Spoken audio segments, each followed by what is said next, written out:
so much.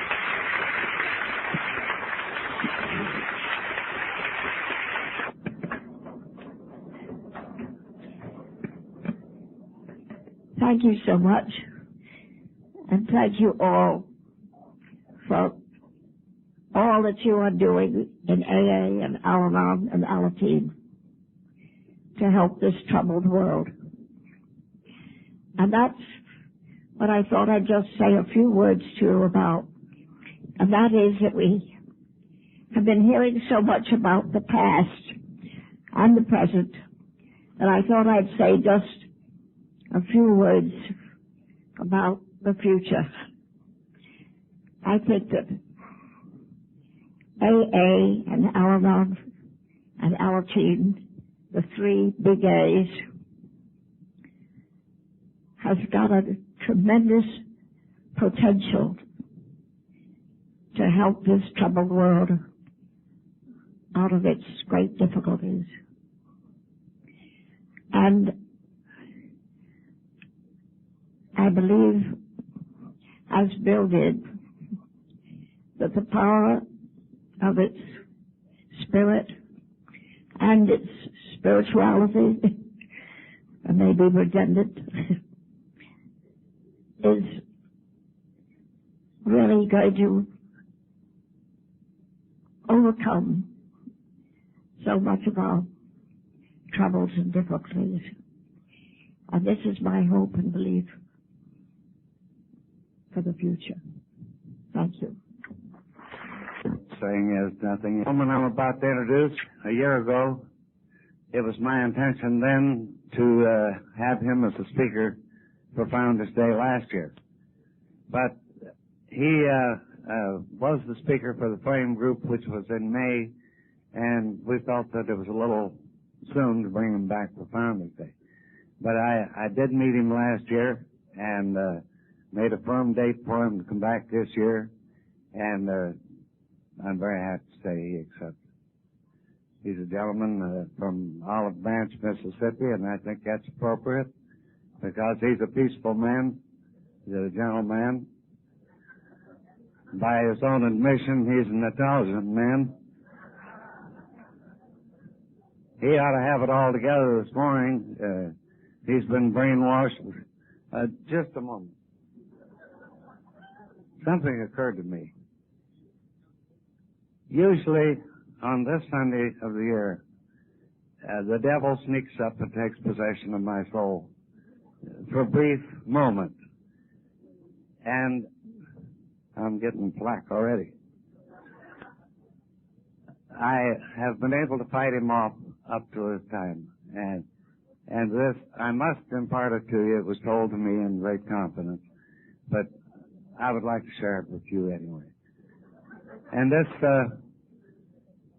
this concerns a couple old ladies at a nursing home who decided that they were going to do a little streaking.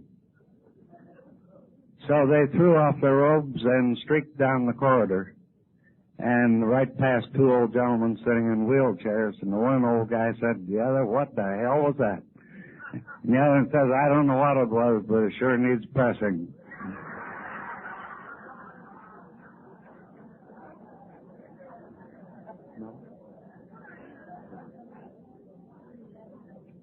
Okay, we got God in control again. And well, I'm sorry about that, Franklin. I was going to say before Satan took possession of me that Franklin should have it all together because he's been brainwashed by Willard Pegg and Wesley Parrish and Nick the Greek and Earl Dominic and God, I don't know who all. So he ought to be in fine shape this morning. But it is with a great deal of pleasure that I present our speaker for this morning, Franklin Williams from Olive Branch, Mississippi.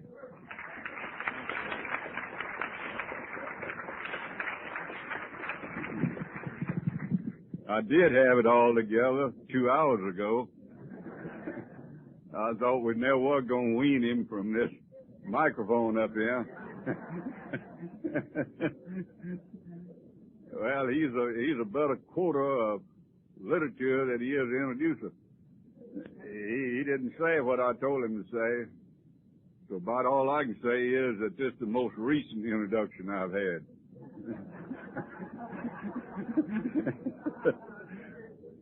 They gave me an announcement to make. There's a gold Lincoln Continental parked out there with North Carolina tags on it. Tag number NC 67928 AKRON ZYRSTUV 987645 RSVP. Now, the security guard said that there's nothing wrong with your car, but the license tag is blocking the driveway.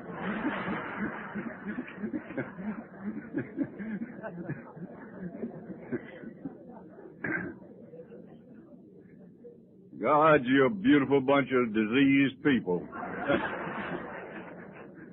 I'm glad this thing is on television because my group will be watching. And I appreciate this 40 to 50,000 people showing up here to hear the Pope of Alcoholics Anonymous.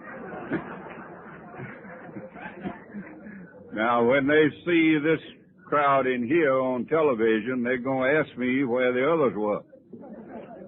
And so I'll tell them that they only had the incurables in here. They had the well ones scattered out in 15 or 20 other buildings much larger than this. Before I forget it, I want to say something before we get started talking.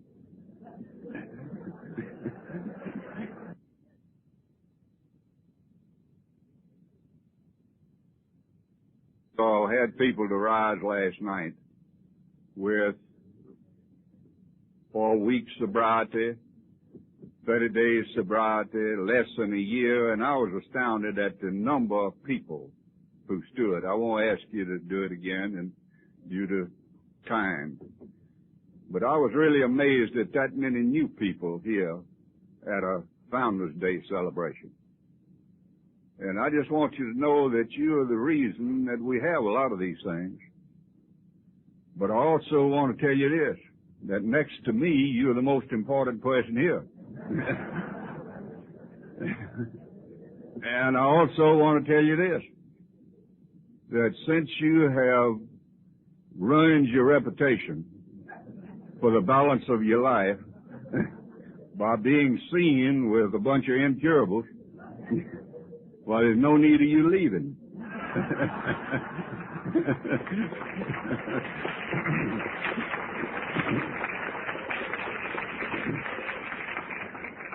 Just stay. You'll be accepted here and you will not be accepted back out there. You know, ever since Dr. Bob in 1950 made that statement, let's watch our earring tongue, there hadn't been any gossip in Alcoholics Anonymous. Right? But I heard that when Lou got serious about this program, he went to his sponsor and said, I want to do this thing exactly right. So they got on to the third step, and the sponsor told him about the prayer, showed it to him, and told him to offer that prayer. And Lou said, God, I offer myself to thee to do with me as I will. And God said, what an order, I can't go through with it.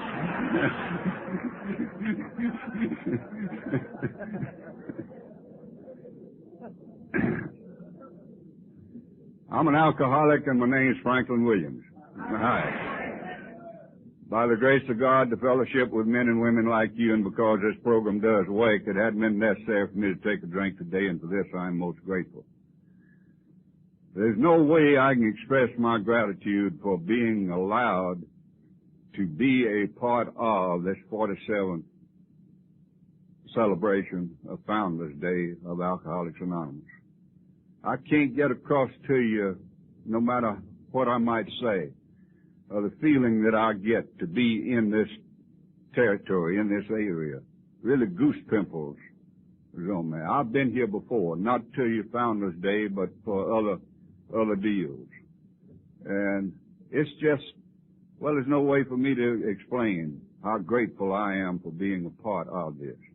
And I certainly want to thank Lou and the committee of Lou, or whoever else might be responsible for Eloise and I being able to be here. It is really, really terrific. Now, many of us are here, many of you are here to pay tribute to Dr. Bob and Bill. And that's as it should be. But I am also here to pay tribute to Lois and to Annie.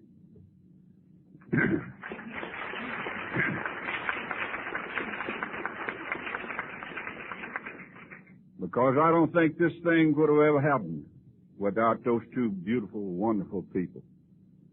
As Willard and I were talking last night, I don't think either one of them would have been alive at that time had it not been for Annie and Lois. And many of us know of the tremendous work that each one of these ladies did in the early days and of the work that Lois is doing today. So I owe a great debt of gratitude, not only to Dr. Bob and Bill, but to Annie and Lois. And the more I learn about Dr. Bob, I've known a lot about Bill for many years, but the more I learn about Dr. Bob, the more I just can't imagine a man like that. I remember in reading in one of Dr. Bob's talks, his last major talk, he said, let's never forget the simplicity of this program. And let us never forget that our purpose is to stay sober, get sober and stay sober. And let us not forget our less unfortunate brother. And I'm afraid that many of us are forgetting that less fortunate brother. You know, we used to be the only outfit left that made house calls. And I'm afraid we're getting away from that. I'll try to talk some in the next 3 or 4 hours about sponsorship. Because I'm deeply concerned about it. I mentioned that I'm an alcoholic, and that's true. I don't really know what alcoholism is other than what Dr. Silkworth told me and what Bill tells me in the big book, and that's all I want to know about it.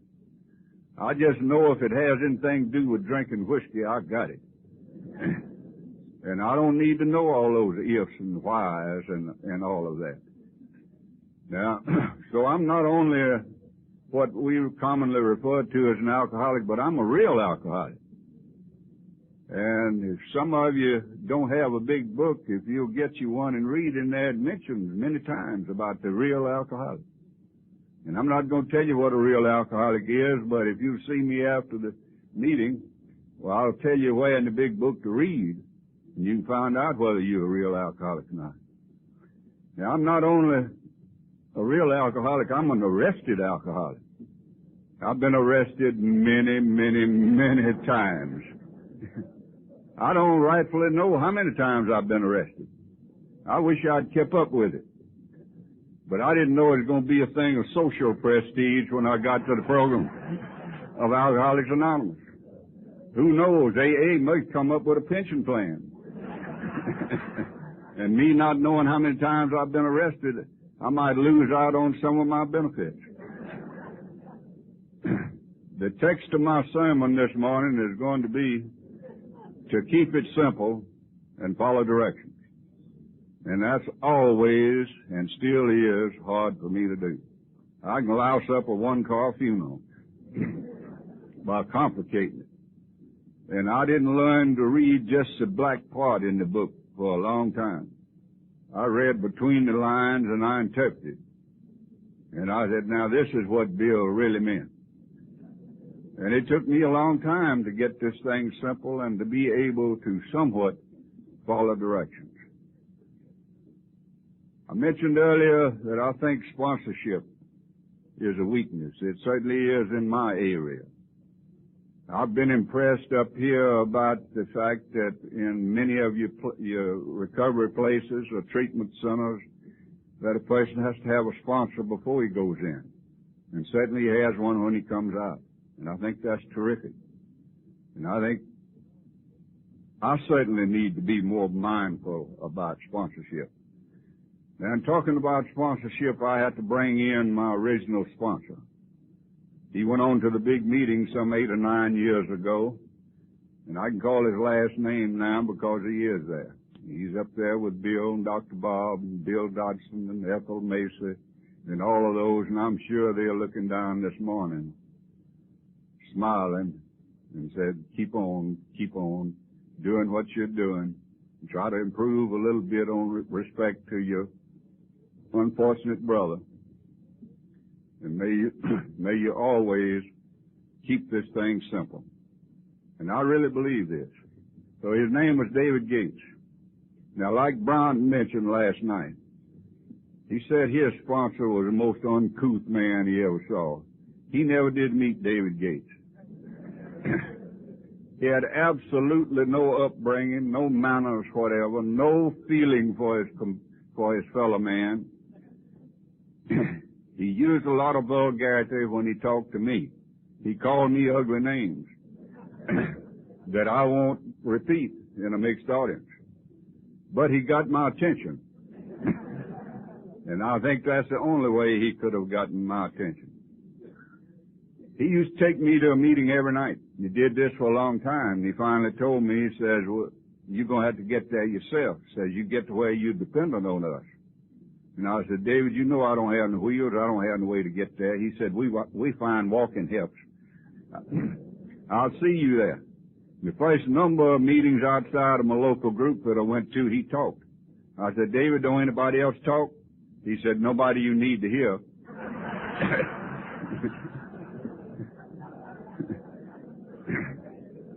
He took me out to a meeting one night and he said, now this is a closed meeting. Well, I didn't know what a closed meeting was, but I sure wasn't going to ask David. And I said, you going to talk? He said, no, I'm not going to talk. Said, everybody's going to talk. I said, they're going to let me talk? He said, if they don't run out of time. So I started to get out of the car and he said, sit down. I want to give you some instructions. He believed in those instructions. And he believed in action. He believed when you said something, get on your feet. He said, if they call on you, said you get up and you say that you're an alcoholic, and your name's Franklin Williams, and you're a member of the Quonset group, and sit your behind down. Said, you done told them people all you know.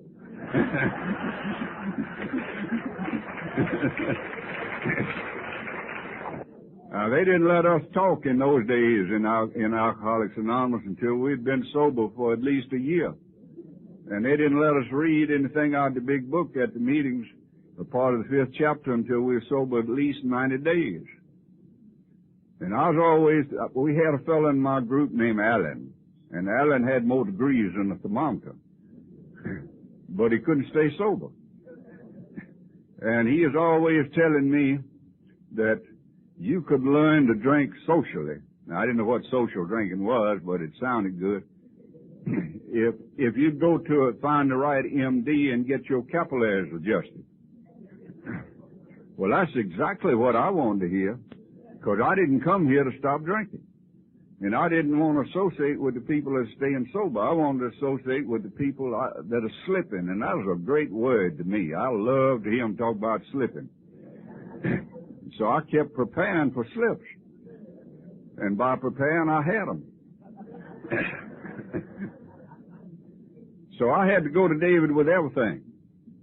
Now, he didn't let me read anything except the big book and the 12 and 12. Well, I know over a year, it might have been longer than that. But that's the only thing he'd let me read, and he'd give me tests on it. So I knew any time I went to him with something, I had to tell him that I had looked for it in the big book. So I told him what Alan said. He said, what did the big book say about it? I said, I can't find anything in there about it. He said, must not be important. And he believed that. I told him, I said, Alan says there ain't no must in this program. He said, well, says, for your information, said the word must is in the big book of Alcoholics Anonymous 74 times. I held services up here in Ohio a number of years ago, and old John over here, old smart ass, he wrote me and sent me a list of these 74 promises. Told me I was wrong. Said there's 74 promises and there's 74 must and one must not. But he said this is one must that's not in the big book, but said it's a must for you. Said rarely have we seen a person stay sober who continues to drink. Said you must not drink. Said you must not swallow any of it. And I said something about thinking. He said, oh my Lord, that's the worst thing in the world that a new member of Alcoholics Anonymous can do is think. Said, we'll do your thinking for you for a year. And for the end of a year, if we think you can think, we'll tell you you can think. Says you came here and your mind was broken. And to use it, it might be fatal. Says, don't you attempt to think because your best thinking got you here. And I said, David, everywhere you take me, they got them signs all around. Think, think, think. That's for us. And I really believe that. I think that think deal is the worst thing in the world a new alcoholic can do. I was in a club room here not long ago, and they didn't have that think, think, think up there. They had action, action, action. And I like that. Now, I didn't have a wife. I didn't have anything when I came here. And I told David one night, I said, it's easy for you folks to stay sober. And I believe Bryant mentioned this. You got wives, you got nice threads, you got nice cars, you got nice jobs, you got that scratch and lettuce in your pocket. I don't have any of these things. If I had a wife, I too could stay sober. I read to David for 5 years out of the big book Alcoholics Anonymous before I found out he could read. He knew where everything was, and he'd make me read it to him and explain it to him. And a lot of those things I had to explain to him 4 and 5 times before he ever understood. He was real hard to catch on. So he said, turn to page 98. He pointed over there on the left-hand side and said, read this. And it said, as Brown said last night, wife or no wife, job or no job. Our sobriety does not depend on others, but in our willingness to trust God and to clean house. He said, now read this on page 99, pointed his finger to it, and I read it. And then he flipped the page and said, read this on page 100, and I read it. He said, what did it say? I said, it says the same thing, David. He said, I know it. Said, Bill figured some cat like you was going to come along and you'd miss it on page 98.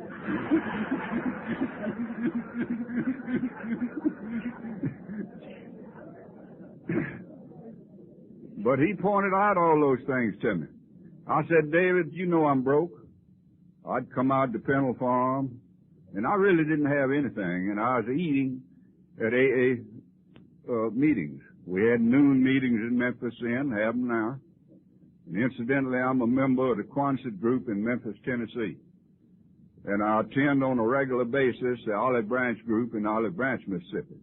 And we've got 2 of our members up here at this meeting, and we've got a buddy of mine from Memphis that's up here. They came, they said to keep me straight, but it'll take more than that to keep me straight.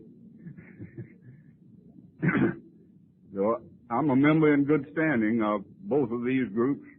And you'd never guess what we do in those 2 groups. We don't do anything except study the big book, Alcoholics Anonymous.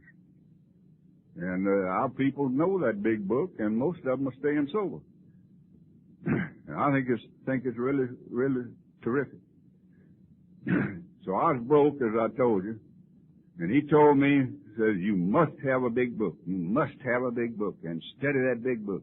I could ask David what time it was, and he said, don't drink, go to meeting, study the big book. Don't drink, go to meeting, study the big book. I got so sick of hearing that, he said, you must have a big book. I said, David, ain't no way. I was unemployable for a long time. And I said, eating at club rooms, and the Al-Anons would bring sandwiches at lunch. And some of those dear ladies would have some extra ones, and they'd say, you may go home tonight, and you might be hungry, and here are a few sandwiches for you to eat. And they knew that that's what I was living on. Now, I'm not saying this for self-pity. I'm saying that All that is necessary is to be willing to clean house and to trust God. But I think any of us can stay sober. I know any of us can stay sober if we do those things. So talking about this big book, he said, well, if you haven't got the money to buy you a big book, you go out and steal one. Says you haven't forgotten how to steal. And said, we got a step in this program. By the time you get on to it, you can make amends for stealing that big book.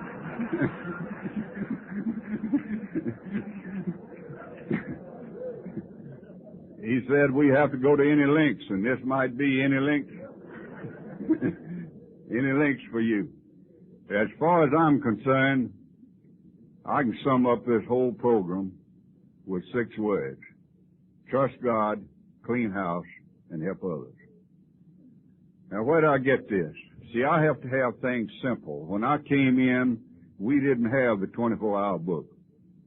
It wasn't allowed in our group at that time. We do have it in one of the groups now, and I think it's all right if you use that as a supplementary thing, something to start your day off, to get you thinking in the right direction. But we didn't have it. All I had was a big book and the 12 and 12. So I've gotten this Trust God, Clean House, and Help Others out of the big book, and where'd I get it? Got part of it from the 11th chapter, the most beautiful series of words and sentences that I ever heard. Abandon yourself to God as you understand God. Admit your faults to Him and to your fellows. Clear away the wreckage of your past. Give freely of what you have found and join us. And surely you will meet some of us as you tread your road to happy destiny. And then didn't Bill say that let us burn into the consciousness of every new man? Lois, in the book, the one I have, it didn't have every new member. It says man. And I know why that word is put in there. Of every new man, that he too can get sober if he trusts God and clean house. And then didn't Bill say that the surest immunity against not drinking is working with others? So trust God, clean house, and help others. Now this is still meaningful to me. I'll start each day off with that. Because say I wasn't trained and brought up on the 24-hour book.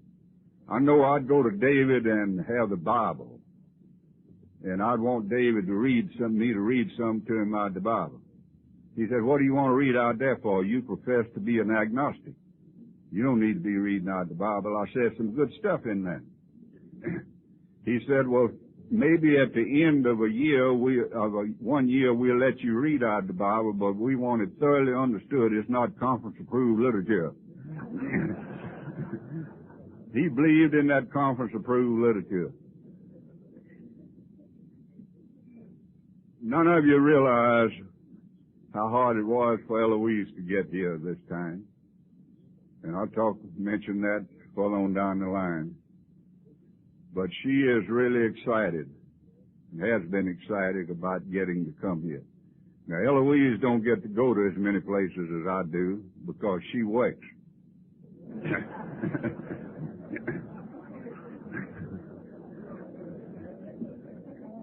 And I certainly try not to do anything to interfere with that gal's work.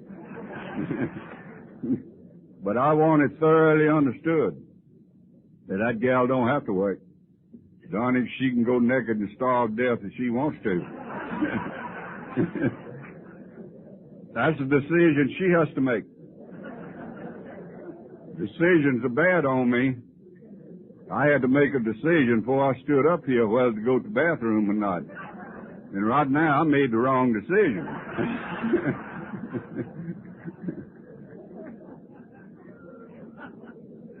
Like Brown, I met Eloise in the program of Alcoholics Anonymous. And I have her permission to say that she's an alcoholic. She has over 23 years. Is that right, Eloise? Over 23 years of sobriety. Incidentally, I have 25 years, 9 months and something. October the 15th, 1956. Know that I'm not due that applause. It's AA and God as I understand it. And so the only reason I'm telling you this is because I'm bragging. Obviously I am, because my mother passed away last October with over 92 years of consecutive sobriety. And she never mentioned it.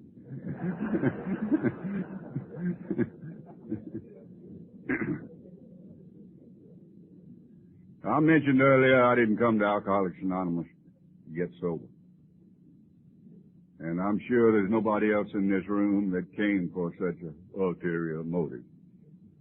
But I came to get my tail out to crack and get some pressure off of me, and maybe I could learn to drink without getting into trouble, like Brown was talking about, because that's really what I want to do. I want to get back just a second on that sponsorship deal. Now, this may be controversial to some of you, and I don't give a rap whether it is or not. I'll give you the right to be wrong. I really do feel strongly about sponsorship. And I don't think that I am qualified to be a sponsor unless I have worked the steps to the best of my ability. Now, why do I say this?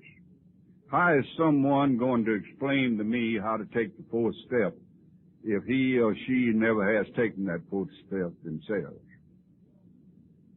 We got a boy at home says you can't no more teach what you ain't learned, and you can come back from where you ain't been. And I really believe this. Now, I'm not saying that you're not qualified to go out and make a 12-step call. But I think anyone of you who even knows anything about Alcoholics Anonymous has got a message of hope by going out and doing that. But I think you can tell that person, as many in the audience have been told. I don't know how this thing works, but I'll take you to where the message is. But when it really gets down to sponsoring that fellow, I think a sponsor's got to listen when he needs to listen and shut the fellow up when he needs to shut him up, and tell him what to do, and not only tell him, but walk with him along the way and help him as he does this. This is what David did with me. He explained these steps to me the way that the big book explains them. I think there's a lot more bad information in Alcoholics Anonymous than there is good information.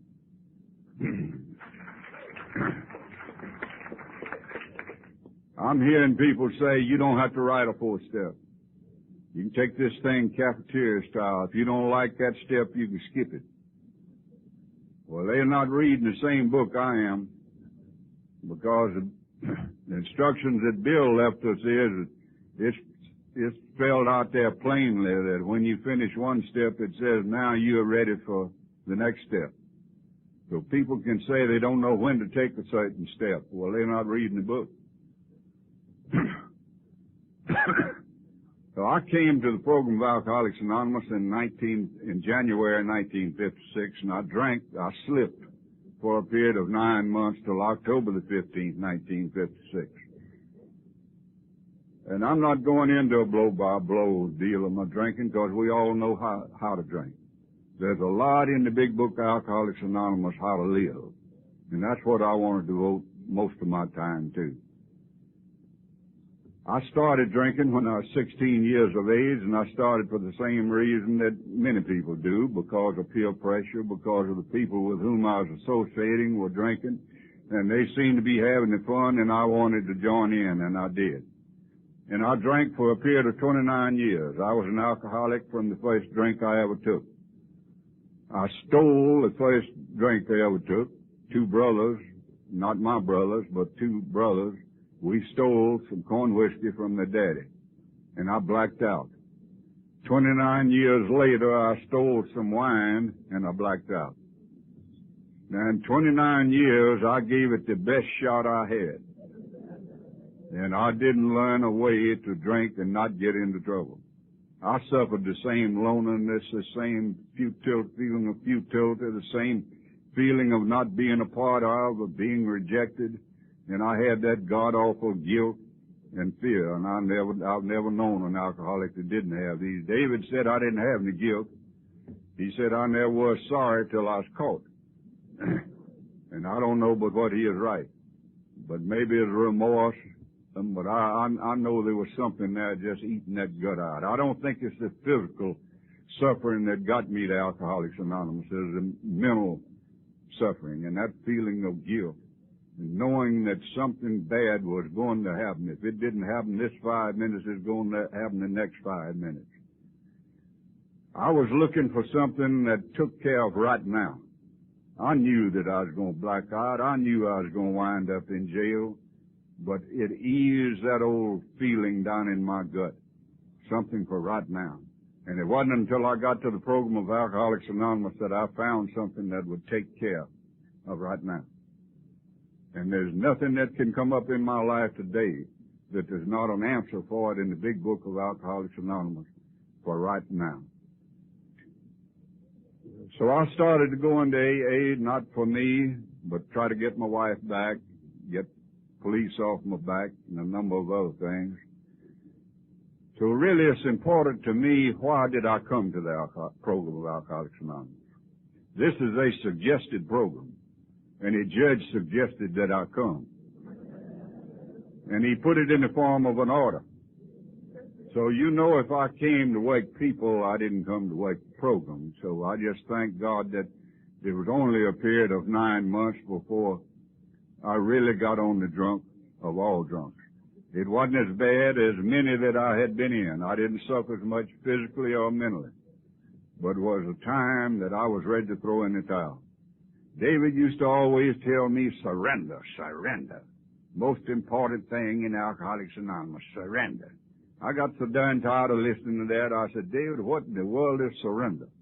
And how do you do it? He said, I don't know. But says one of these days or one of these nights is possibly going to be late in the night or early in the morning. You're going to be hurting. You're going to be feeling alone. You're going to have a lot of fear. And you're going to drop down on your knees even though you profess to be an agnostic. And you're going to ask a God that you don't know or understand to help you. And said, that's as near as I can tell you what surrender is. And he said, try to think of something in your life that you can associate with surrender. And I didn't have any problem along this area. Because when I was in college, and I love to tell you I went to college, so you'll know I'm educated. Now, Eloise says I'm educated way beyond my intelligence.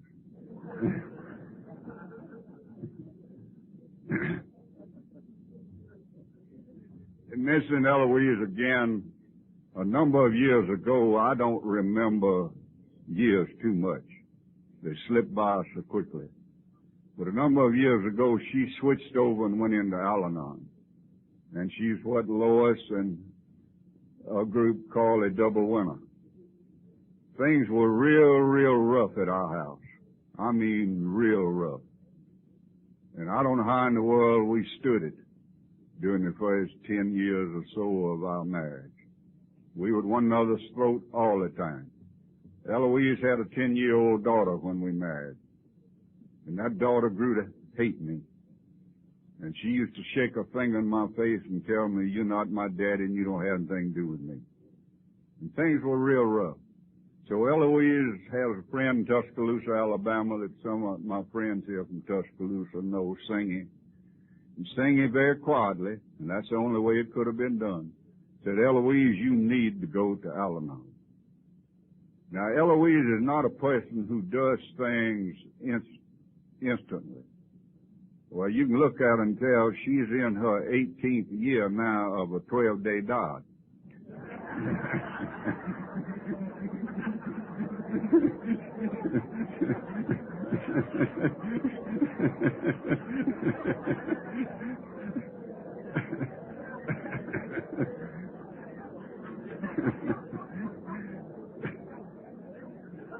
So she had to think about that thing a long time.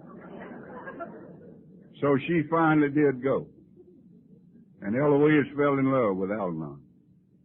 She got busy. She studied the program. She went to Al-Anon on a regular basis. She sponsored a lot of gals. And she is really gung-ho on Al-Anon. And I've heard her say many times that she learned more about letting go and letting God in the program of Al-Anon than she ever did in AA and Releasing with Love.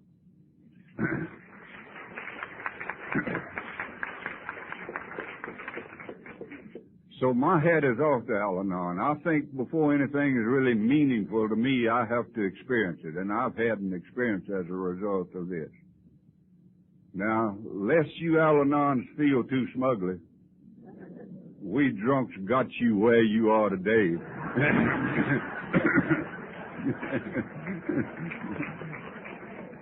And don't you forget it.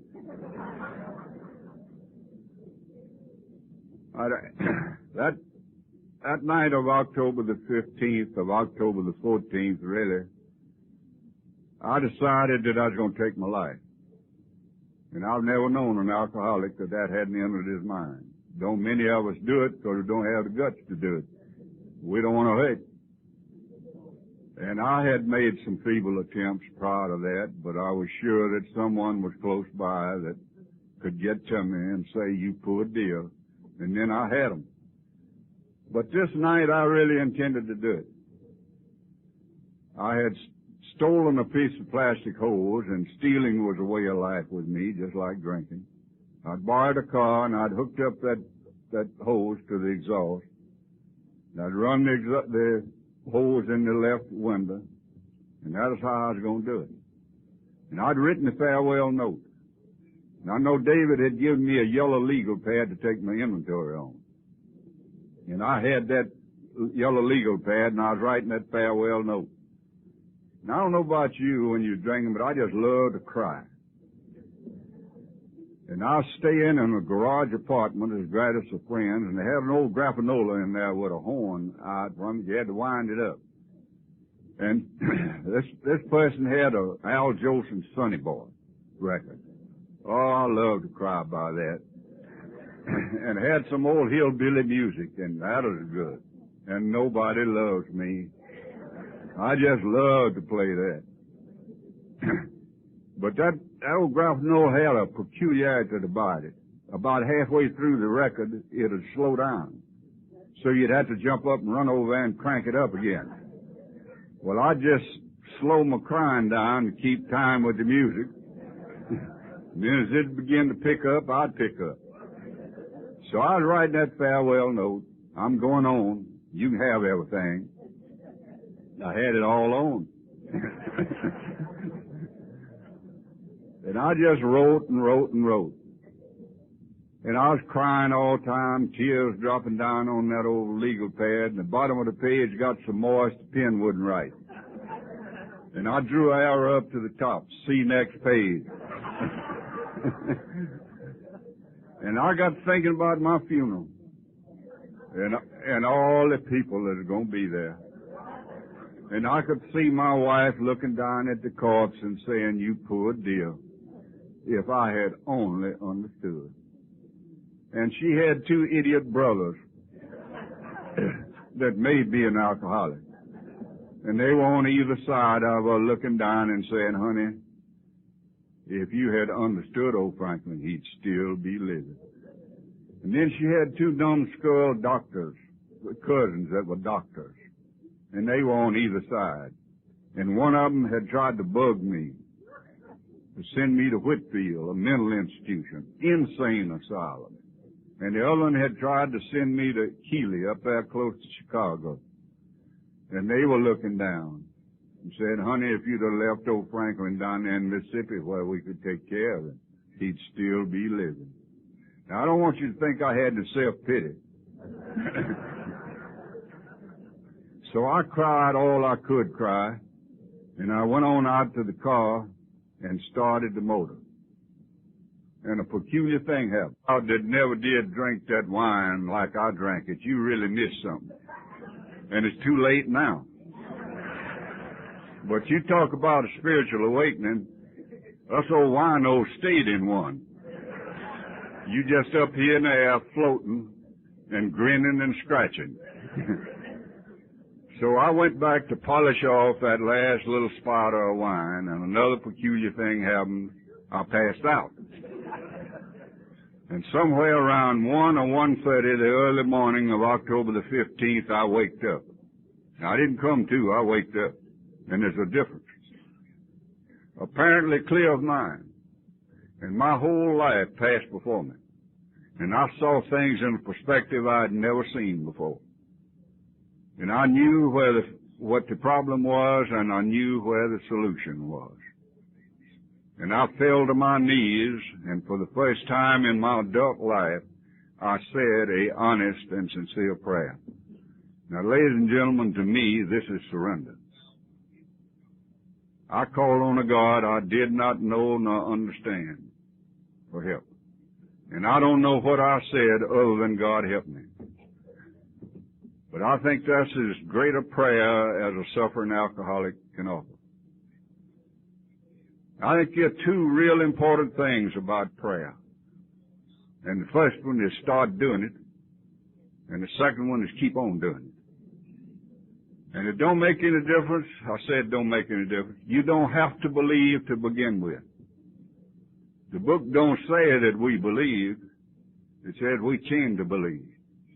And I can guarantee you, if you start doing it and keep on doing it, you'll come to believe. You don't even have to believe that castor oil will work. If you go through the action of taking it, I guarantee you it'll work. And if you'll go through the action of offering a prayer, and it don't make any difference what you say, as long as you're sincere. Even if you just as I did, say, God help me. And so I started doing this. And I kept on doing it. And I'm still doing it. So I was on my knees that early morning of October the 15th. I don't know how long I stayed there. And it's not important. But I stayed there long enough. I stayed there long enough to make a decision and to make a contract. And I took the first 3 steps of this program to the best of my ability that early morning.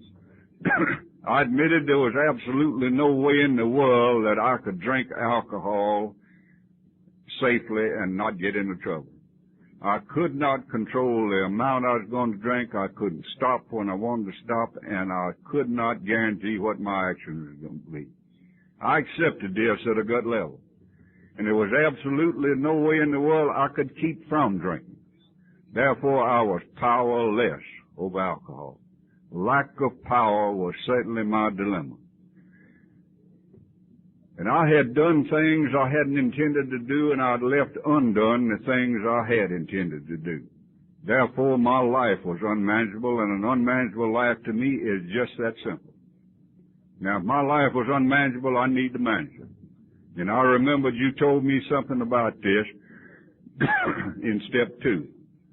Now, if my life's unmanageable and I need a manager, it makes sense that I turn my life and will over to this manager. And that's what you told me to do in step 3. And my sponsor told me that the only important thing, or the most important thing about step 3 was a decision. He said everything else in that step would change. And it certainly has with me. Made a decision to turn my life and will. I didn't know what my life and will was. Today I know. My life is my actions and my will is my thinking. Oh, to the care of God is our understanding. I still don't understand God. But my understanding today is more than what it was 26 years ago. It's different from what it was 5 years ago. It's different from what it was a year ago. And I'll never completely understand God, because if I could, I'd be as big as He is. And I'm just awed at the power that's there. But I can keep on doing these things, and I'll have a better understanding because I'll have experiences, which I'll talk about. Now, I knew that before this God that I did not understand was going to move my house and live with me, I had to first clean it up. And I remembered you had told me about this in steps 4 through 10. So I set about to do these. But let me back up. I got it back in bed and slept soundly until around 6 or 6:30. This is against what a wino like me would do. I'd doze off or pass out and wake up and slip down and get some of that mystic oil of joy to slip me back into the arms of Morpheus, and then come to again and do the same thing. Well, this time I didn't. And that thing of being clear of mind in a wino is just never clear of mind. And I was clear of mind. So I waked up around 6 or 6:30, went to the back door of the people that I was living, asked if I could call David, and told him what had happened, and I didn't understand it, come over that. So he came. He sat down on the end of that bed, and he told me many things about old David. And I'm sure he'd told me most of these before, but I hadn't heard them. Chuck says one of the most profound things I ever heard. We see when we see, and we hear when we hear. And another philosopher, old Yogi Berra, old baseball player, he says if you want to see something, it's good that you be there because you can see it better. So I heard it that morning, and I began to pour out to David things that I had never told another human being. And David said 2 words which in my opinion saved my life. He said, I understand. No one had ever told me that they understood. But I could tell from the look in his eye and the expression on his face that he did understand. I knew it at a gut level. And he said, they're going to get some of your time. And he's talking about the men in blue down to local Castile. And they did get some of my time. And they sent me to the penal farm. Now I tell you, I knew I had to have this program. And we started a AA group at the penal farm. And it's still there. And I knew that I had to have this. And it's the first time in my life I ever did something without wanting brownie points, something in return. Because I knew this had to be for me. And I tried to sober up every drunk that came to that penal farm. I even tried to sober up the warden. And he didn't even have a drinking problem. But it's good for me because it kept me busy. And in the time that I was supposed to stay there, I got out. It took a long time for me to get a job because I couldn't be bonded. And only kind of work I knew anything about, I had to be bonded. So I had to spend a lot of time around AA. And I'm grateful for that. I hear some people say they're alcoholics because they drank too much too long. I didn't. I drank just enough. Just long enough. I think one drink more might have been too many, one drink less might have been one too little. So I thank God for all of this. Like Bryant, I'm grateful for having gone to the penal farm because it took that to bring me to my knees and to get me where I am today.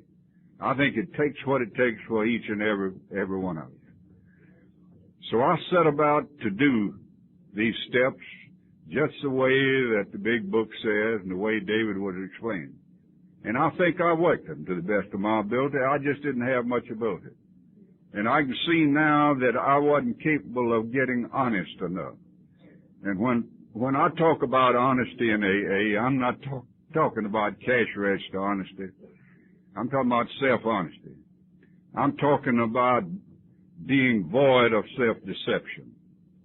That to me is honesty with me.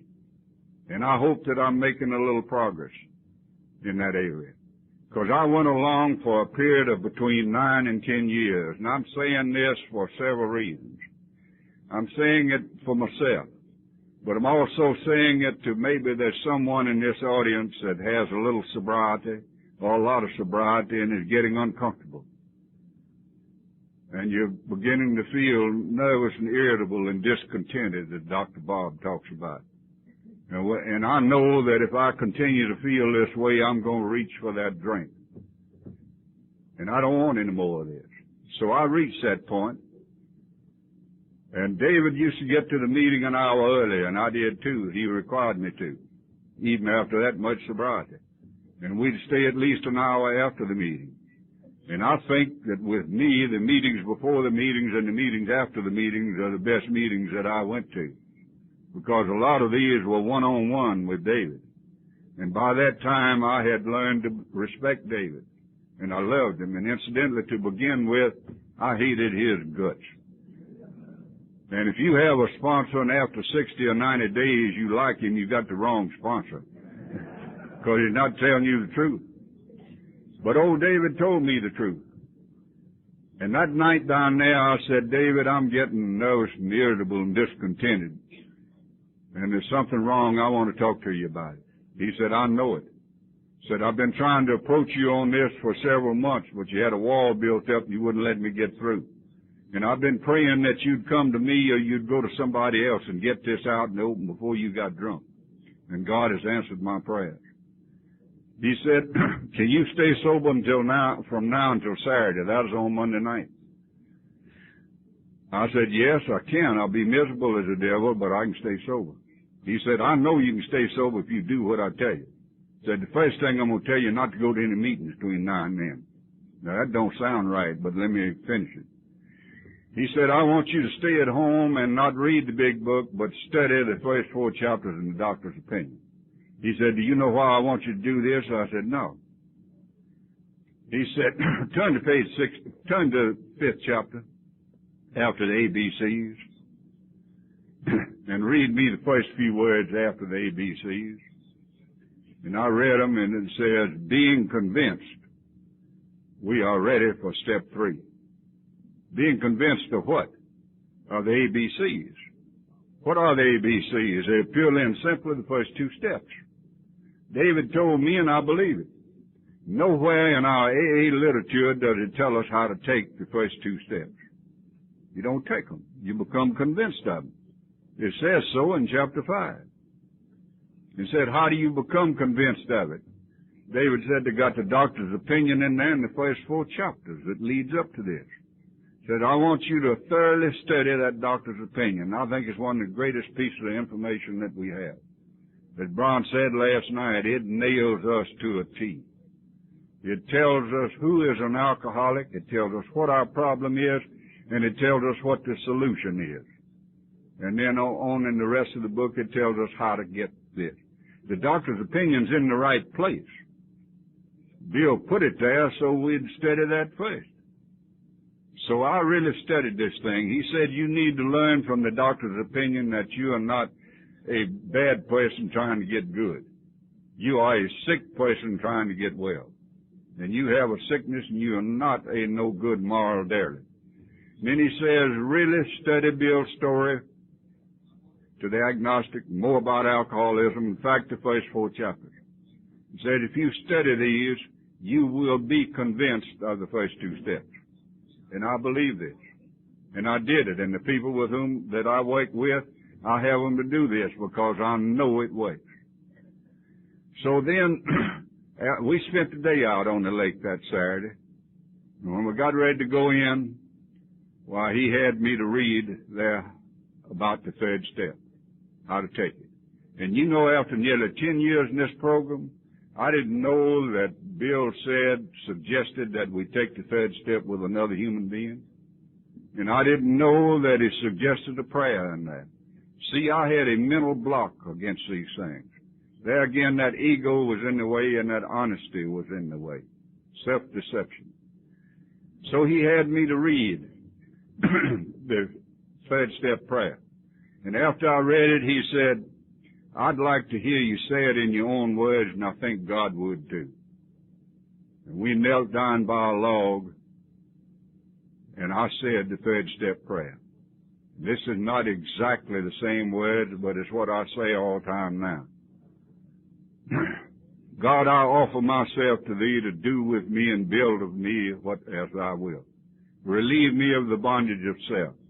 Take away my difficulties so that victory over them may bear witness to those that I might help of Thy love, Thy service, and Thy way of life. May I always do Thy will.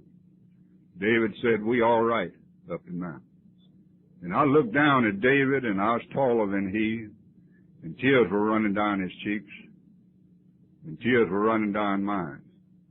And I embraced David and told him I loved him. It's the first time in my adult life I'd ever told a man I loved him.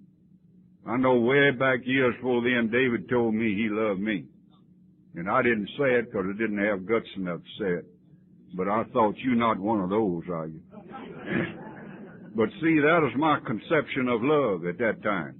And it had changed by this time. I knew a little bit about what love was. David said, we all right up to now. Now let's get into the fourth step. He had me to read the 3 areas of my life to examine. Of course, I read before that that selfishness and self-centeredness we think is the root of our problem. Now, I've certainly found it to be the root of mine. But he had me to list the 3 areas of my life to examine. First, resentments, because resentments is the number one enemy. Secondly, fears. And third, sex. And he said, put each of these headings at the top of 3 separate pages. And it says, we've talked enough that I know you've got so many resentments that one page is not going to do. But have your headings down there. And he said, take a little memorandum pad with you in your pocket, and along during the day as you think of things, jot it down in there. Then when you come back to your room, put it on your inventory. So I got to work on this. He told me to look at page 65, where it gives us a format of how to get our resentments. He told me, says, when I first told you to write an inventory, you started on it, and you were writing a life history. And you brought part of it to me and let me read it, and I tore it up and told you you'd allow to go back and do it right and do it according to the book. He said, Bill don't say anything about writing a life history. Bill says we've got to get on to cause and effects. Cause and effects. What caused me to do this and what effect did it have on me? He said if you write a life history, you're worse off by doing that than not taking any inventory at all. And said the reason you are is because you're bringing these events into the light that you've done. You're not finding the cause, you're not finding the effect, and the only thing you're doing is increasing guilt. And I believe this. I take the fifth step with a lot of people, and I don't let nobody take a fifth step with me that writes a life history. I don't let them take it with me if they're using one of these recovery house deals for a fifth step. We had the fifth step before they knew anything, the fourth step before they knew anything about it. And I was wakes. And I don't know about theirs. I don't know anything about it. I only know about mine. And that's the way I'm going to try to do is to go by that big book of Alcoholics Anonymous. So it said, read me that first resentment up there. I resent Mr. Brown. Why? Because of his attentions to my wife. What effect does it have on me? It affects my sex life. It affects my security. It affects my companionship. And then David said, before you go any further, said, Bill either didn't know this about it then or didn't have room to put it all in the big book.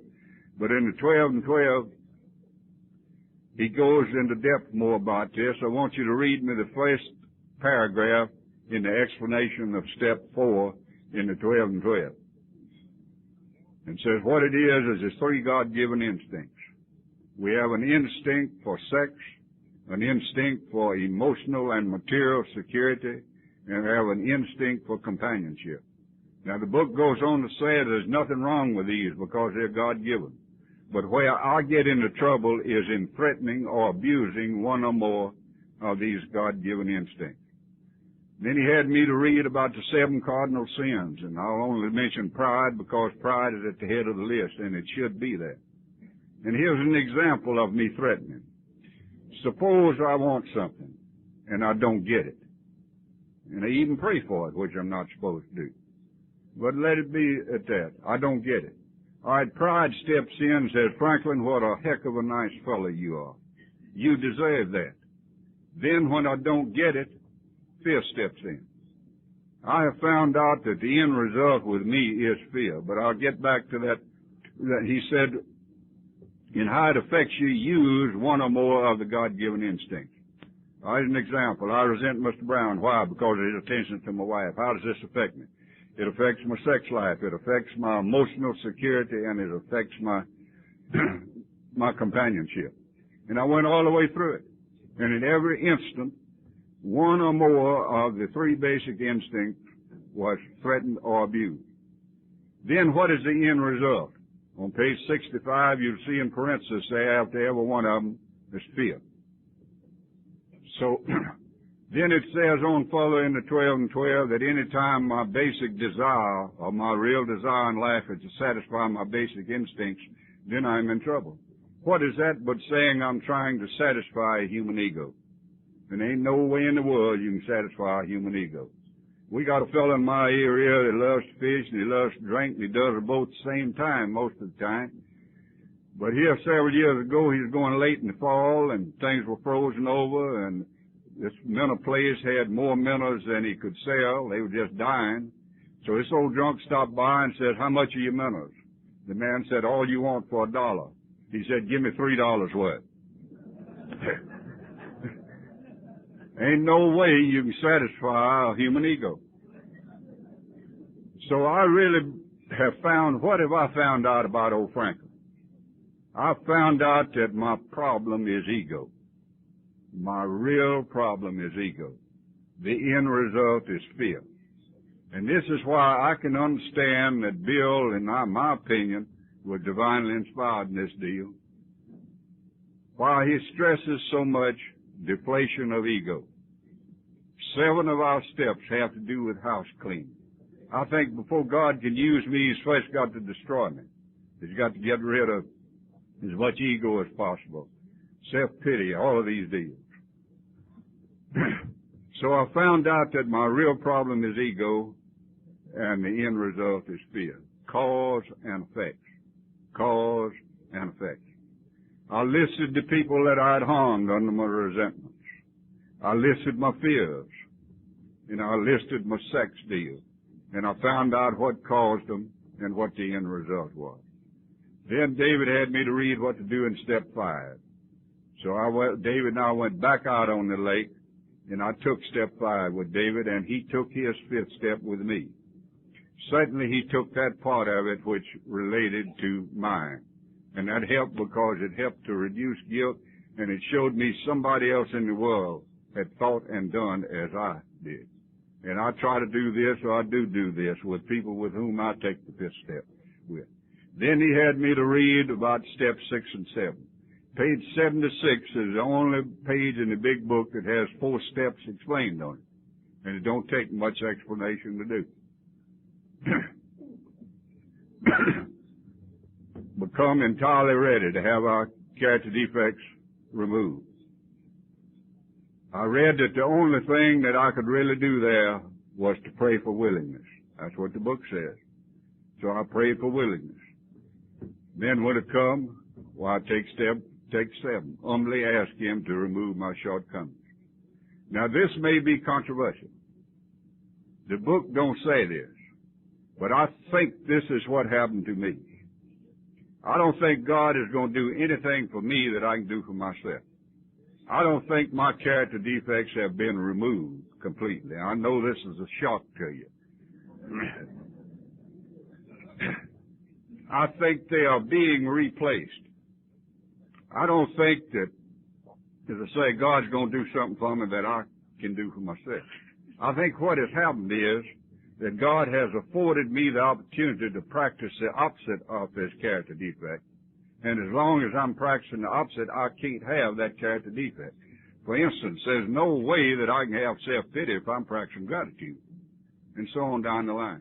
And as long as that pendulum is swinging to the right instead of to the left, well, I'm all right. But you let me get back to practicing these negatives, and they are going to come back into my life. Neither do I think that my obsession to drink has been removed. I don't have it today. I think it is being replaced. David was great on having me look up words. He had me to look up obsessions. And one of the definitions was an idea that overpowers any other idea. I have an idea today that overpowers any other idea that I want to stay sober more than anything in the world. And as long as I have that obsession and do the things you're teaching me to do, I cannot have the obsession to drink. So I think mine is being replaced. Now, another reason I don't think I'll ever get rid of all of my character defects is because I'll never completely get rid of ego. If I could completely get rid of ego, I could become perfect. And only one person ever did that, and you know what they did to him. And God knows I don't want to become perfect because I don't know who in the devil I'd associate with. Then step 8.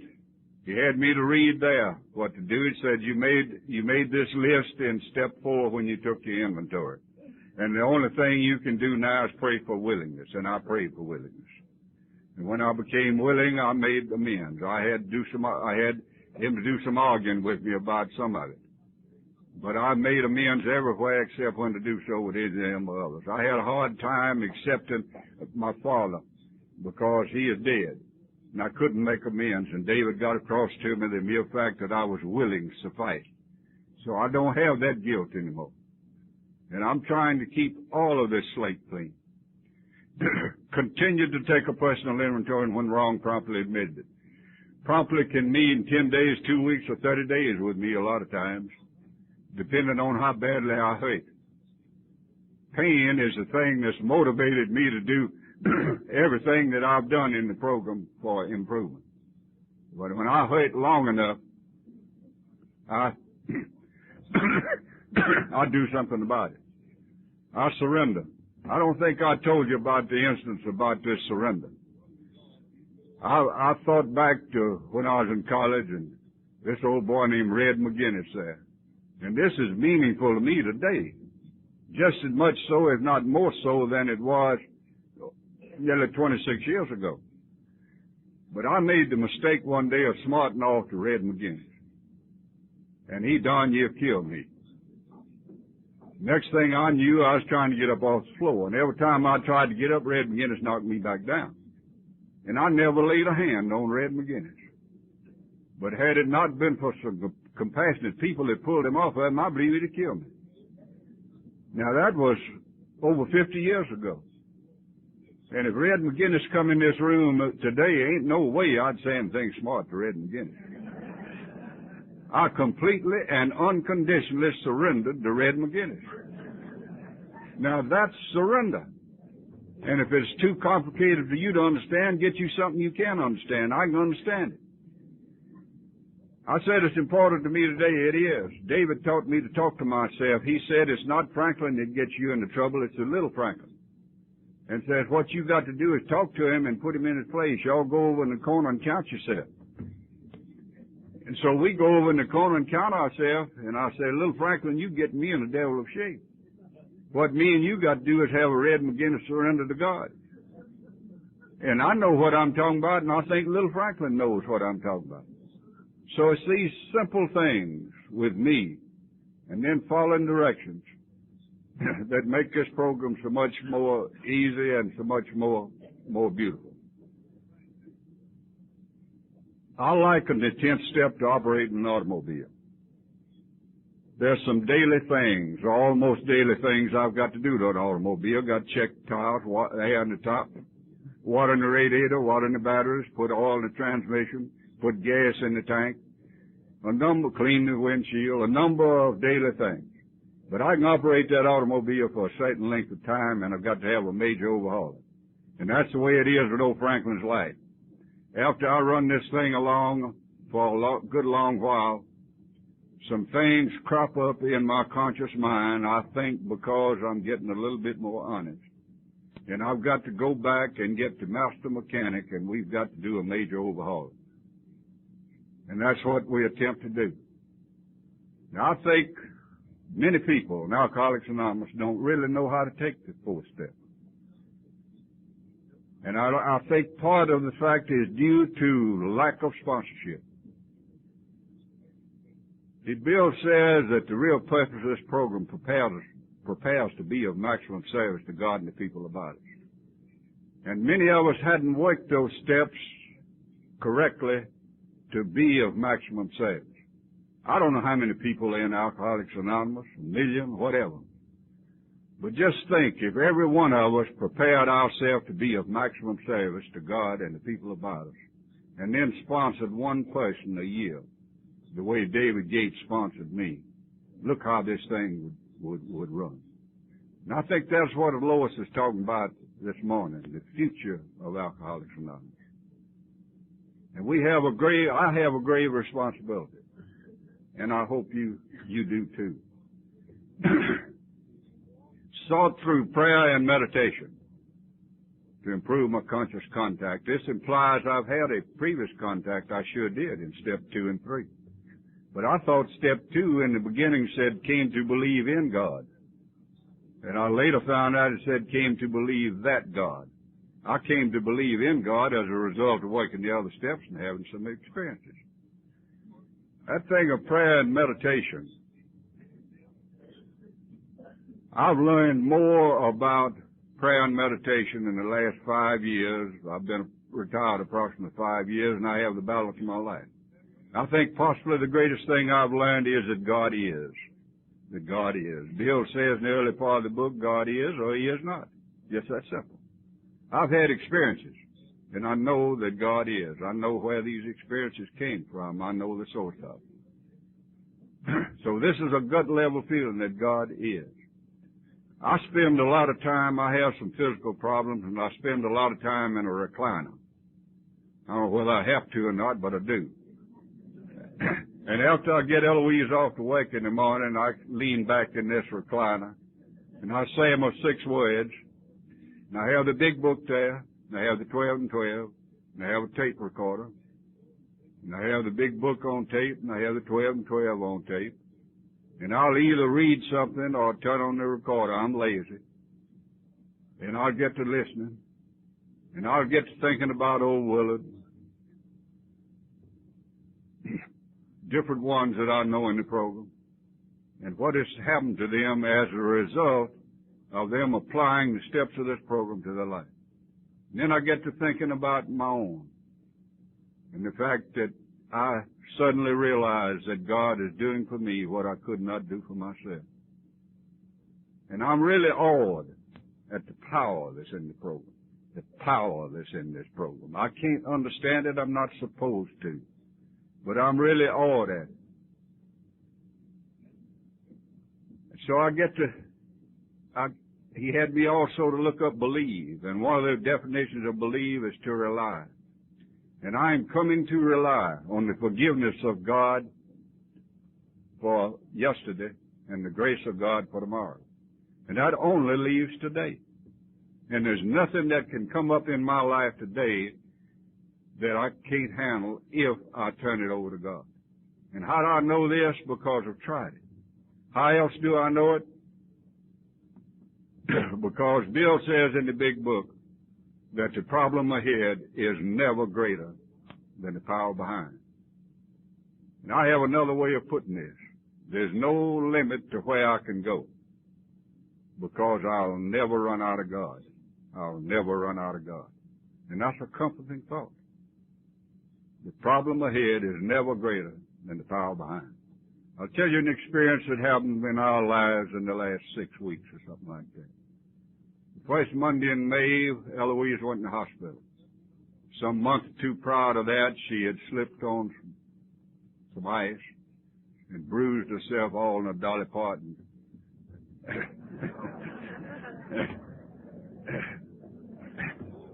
And she was sore. So they had her to come in for examination. And Friday of that week, they removed both breasts. And both were malignant. They found a little more malignancy. So they started to give her chemotherapy. Now this is a heck of a blow. But she accepted that thing right off. I wasn't long accepting it. And we couldn't have done this without this program. The problem ahead is never greater than the power behind. Now, I'm not trying to tell you that I'm great, but I am trying to tell you I'm applying this program. And we turn this over to God. And I'm truthful about this. And we are going about our work, and He's directing us and taking care of us. Except the things you can't change. We can talk about it real easy. But sometimes to do it is entirely different. Eloise said she had a devil of a lot easier time than I did because she's in 2 programs. AA and Al-Anon, she had 2 programs and I only had 1. But this thing is working. You know, this thing of taking a 4th and 5th step has been a turning point in my life in AA. Why is it necessary that David asked me, he said, do you know why you need to take a 4th step? I said, yeah, I know what the book says. He said, the book don't say this. Said you need to take the 4th step so you can take the 5th step. Said there ain't no way you can take the 5th step till you take the 4th step. Said turn to page 72. He pointed down there at the bottom of the page, said read this. And then the top of page 73 said those who do not take this vital step, the 5th step, do not relieve their alcoholism. Invariably they drink again. They haven't learned enough of humility, fearlessness, and honesty by telling it all to another human being. And the word all is in italics. Now, I've taken many 4th and 5th steps since that time some many years ago. And why did I do it? First, because David showed me in the big book that I need to do it. I don't know what page it's on in the new 12 and 12, but in the old 12 and 12, it's on pages 51 and 52. The bottom of 51, the top of 52. The taking of a 4-step inventory is but the beginning of a lifetime process. So I am going back and doing more and more of this. And I think God is allowing me as I do a little bit about something. I think God lets me see something when I do something about it. He lets me see something else. And things are coming to my conscious mind now that haven't been there. And I know what I need to do now. I'm getting a little bit more honest and I need to do something about that. And I'm doing it now because of the relief and the release that I get by doing it. Having had a spiritual awakening, this scared the stew out of me. I said, David, that's too churchy. He said, turn to Appendix 2. And he had me to read the first part of Appendix 2. It says that the spiritual awakening is purely and simply a personality change. Which says you ain't got no darn personality, so don't worry about it. You just keep on doing these things. Then he said, read on down further in the 12, in the Appendix 2, because I'd had so much trouble with what many of us refer to as the God angle. And it says, many of us believe that an unsuspected power has entered our lives. And this is not the exact wording, but it's done for us what we couldn't do for ourselves.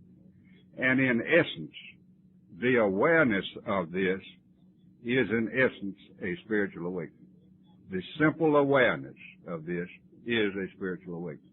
And that helped me tremendously in the accepting a power greater than myself and being able to call it God.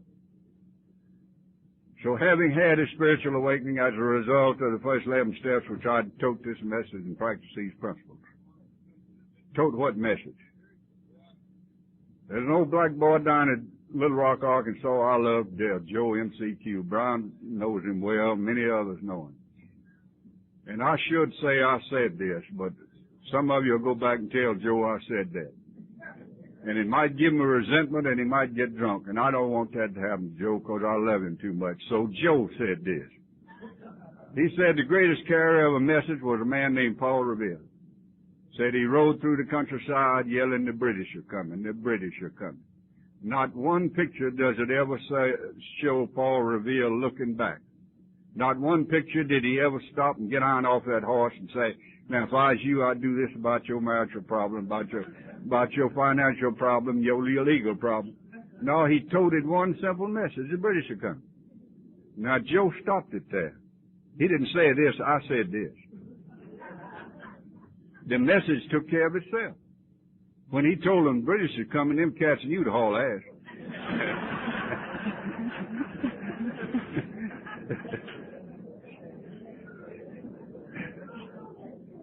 And so it is with our program. If we stick to the message, I only have one message to take, and you as a member of Alcoholics Anonymous, in my opinion, only have one message, and the 12th step tells me what that message is. The message of a spiritual awakening as a result of the steps. I can't give advice on all this other stuff. I do, but I ain't supposed to. I got one message. Practice these principles, the 12 steps of the principles, but I'll only mention one principle, love. And that's the apex of the whole deal. That's what all men of the cloth, everybody's trying to get across, is love. I have come to believe, sure, It's all right, honey. You're not breaking. To see and experience the miraculous power of love. There's power in love. The members of the Quonset group in Memphis, Tennessee love this old drunk soul. From up here, you can feel the love in this audience out here. There's a tremendous power in love. And I just hope that today, that instead of being addicted to alcohol, I am becoming addicted to love. I'll close the way I always close. It's not much of a story, but I just like the way I tell it. And I like to hear it, and I haven't heard it today. So if you just bear with me, I'll tell it to Franklin again. I just like to believe that the God of my understanding is saying unto me this Sunday morning, Franklin, I'm getting up a football team, and I'm going to make you the quarterback. And I'm going to give you 3 men in the backfield that you lost during your active alcoholism. And I'm going to give them back to you in the reverse order in which you lost them. I'm going to give you hope, faith, and charity. I'm going to give you 7 powerful men in the line. These men you were introduced to in the program of Alcoholics Anonymous. And if you would use these men, they'll block out resentment, self-pity, intolerance, impatience. All of the stumbling blocks that caused you so much trouble the first 45 years of your life.